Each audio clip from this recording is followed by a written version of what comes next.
Well, young children are observant and say what they see. So early childhood education experts believe it's crucial that teachers create an inclusive environment from the start. 3 News Now anchor Jennifer Griswold shares learning opportunities for early childhood teachers working to build anti-racist classrooms.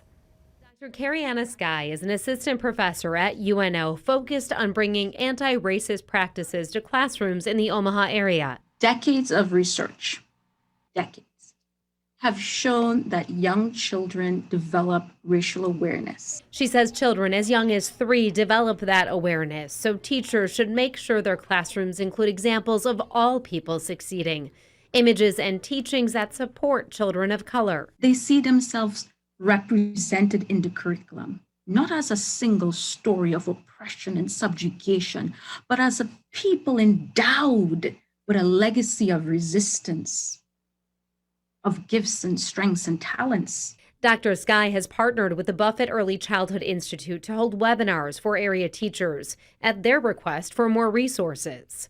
There are racial disparities and racial inequities that still exist, and children notice those. Dr. MART, Director of Professional Learning at the Institute, says they created a more extensive cohort that qualifies as a graduate-level course because demand was there.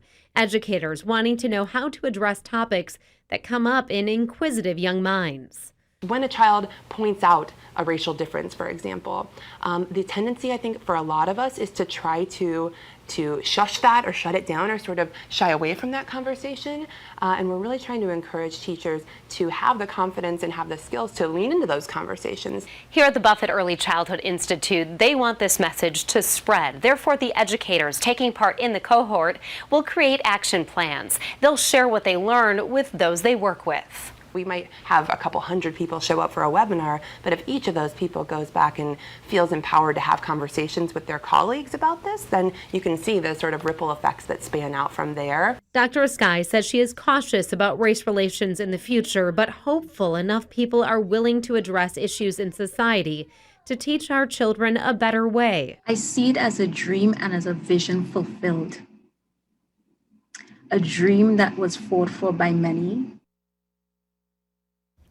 Now, the Institute's webinar series wrapped up this week, but they're starting a summer book club surrounding the topic of race and equity. They'll hold Zoom discussions for those taking part.